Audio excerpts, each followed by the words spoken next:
मेरो आमालाई चाहिँ हैन पढ्नलाई एकदमै शौकिन त्यही भएर भर्ना हुँदै हुनुहुन्छ यो फर्म पनि आफैले भर्दै हुनुहुन्छ ल म भनिदिन्छु तपाईँ लेख्नु ल लेख्नु त्यो म लेख्छु खै अनि 7 हैन त्यसले 7 लेख्नु त्यो 7 भयो अनि 6 अनि 6 कि 3 6 हो 6 2 अनि 2 4 अनि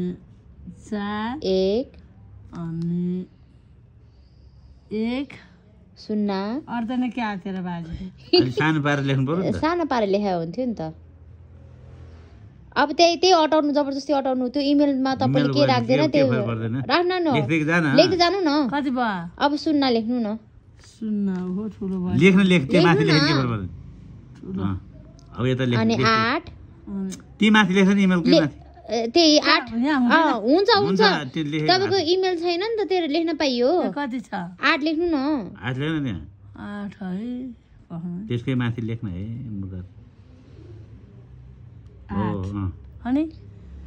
4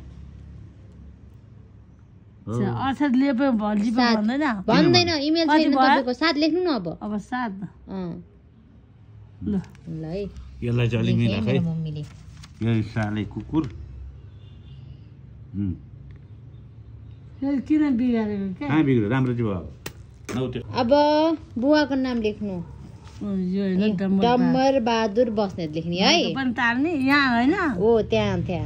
यसो सिना पनि लगाउने हो यसरी सिना लगाउनु पर्दैन तैले लगाइसे त्यो त तपाईलाई बुझ्नको लागि पो लगा त मैले डम्बर बहादुर अनि आदि म हो आदि म अनि ब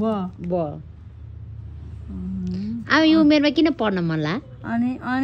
2 आमा यो उमेरमा पढ्न मन लाग्यो कि के मलाई फर्मुलाले म जान लागेको हो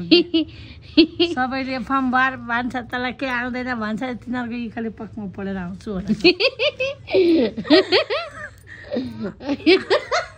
हामीले त लिन्थ्यो अब मम्मीले पनि लेखेर पढ्ने भयो हैन पढ्नु पर्छ आफैलाई रहन्छ के आउँछ तिमीहरूलाई पढेर भनेर सोचे नामले मलाई तिमी पढेको छैन 8 क्लाससम्म भए त फर्म भर्नुहुन्थ्यो भन्नु आएको थियो म पढाएको छैन भने ए हो र भन्नुभयो अनि त्यो छोडिदियो भने ल ठिक छ पढ्नलाई उमेरले छिक्दैन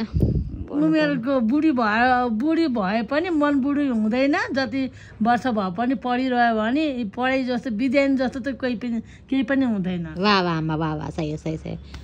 हामीले पढेर ठुलो मान्छे भएन बुढेसकालमा यसो असर चिन्नु पर्यो बाहिर जाँदाखेरि हामीले बोर्ड हेर्नु पर्यो हामी कुनै ठाउँमा जाँदाखेरि अल्मल्नु भएन बोर्ड हेरेर यो जाए यो छैन फलाना ठाउँ जा भन्दाखेरि त्यो बोर्ड हेर्नु पर्यो क्या त्यसैको अनुसारले मैले पढ्न गरेको क्या सोध्नुपर्छ अरूलाई त यो कता जाने भिडियो कल गरेँ किन फेरि